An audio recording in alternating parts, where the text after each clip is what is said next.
বড় শিব মন্দির পুঠিয়া। বড় শিব মন্দির পুঠিয়া রাজবাড়ী ৬টি মন্দিরের একটি। এটি বাংলাদেশ প্রত্নতত্ত্ব অধিদপ্তরের তালিকাভুক্ত একটি প্রত্নতান্ত্রিক স্থাপনা।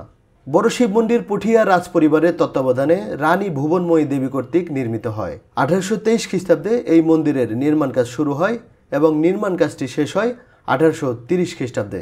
ভুবনময়ী দেবীর নাম অনুসারে একে ভুবনেশ্বর মন্দিরও বলা হয়।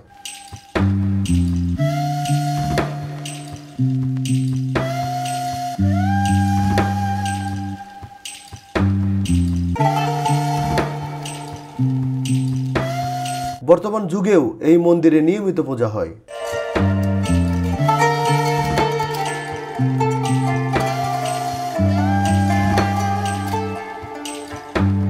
বিখ্যাত পুঠিয়া রাজবাড়ির দিকে এগোতে গেলে প্রথমেই পড়ে এই মন্দির।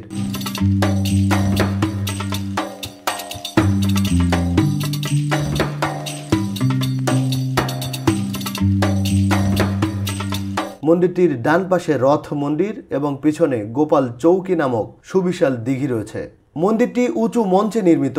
বর্গাকার এ মন্দিরের প্রতি বাহু 19.81 মিটার দীর্ঘ, ভূমি থেকে উচ্চতা 35.05 মিটার। মন্দিরের চারপাশে টানা বারান্দা ও মধ্যে একটি গর্ভগৃহ রয়েছে।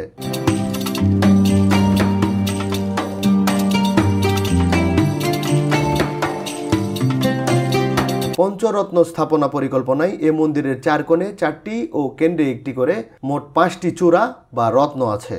চূড়াগুলোর চারপাশে সন্নিবেশিত আছে বিভিন্ন আকারের মৌচাক আকৃতির অসংখ্য ছোট ছোট চূড়া।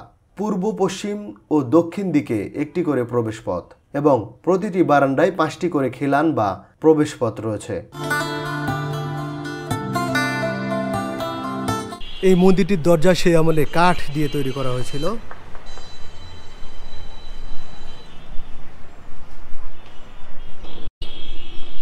বাহিরের যে সাদা রঙের বিল্ডিংটি দেখা যাচ্ছে এটি হচ্ছে টেরাকোটা দিয়ে তৈরি করা। উপরে সাদা রং করা হয়েছে। এই পোড়ামাটির কিছু অংশ ভেঙে ভেঙে পড়েছে, সেটা আমরা লক্ষ্য করছি।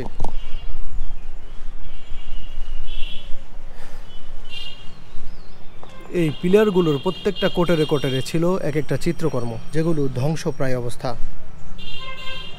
এখানে দেখেই বোঝা যাচ্ছে কোনো চিত্রকর্ম ছিল, বর্তমানে সেটি বিলীন হয়ে গেছে মাটির, পোড়ামাটির চিত্রকর্মটি হওয়ার কারণে।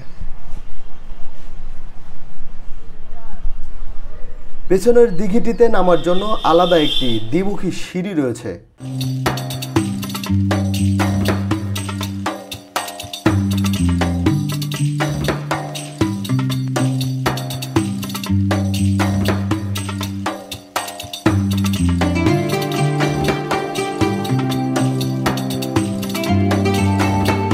চুন সুরকির মশলার সাহায্যে ইট দ্বারা নির্মিত এই মন্দিরের দেওয়ালে চুন সুরকির আস্তরণও বিদ্যমান।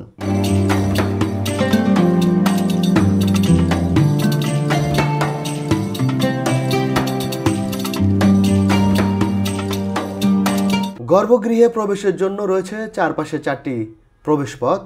সামনের প্রবেশপথের উপরে প্রভু শিবের ছবি ঝোলানো এবং মন্দির কর্তৃপক্ষের অনুমতি ব্যতি রেখে এখানে প্রবেশ নিষিদ্ধ। মন্দিরের দেওয়ালের বাহিরে পলেস্তারায় বিভিন্ন পৌরাণিক কাহিনী খোদাই করা ছিল, তবে বর্তমানে তা অধিকাংশই নষ্ট হয়ে গিয়েছে।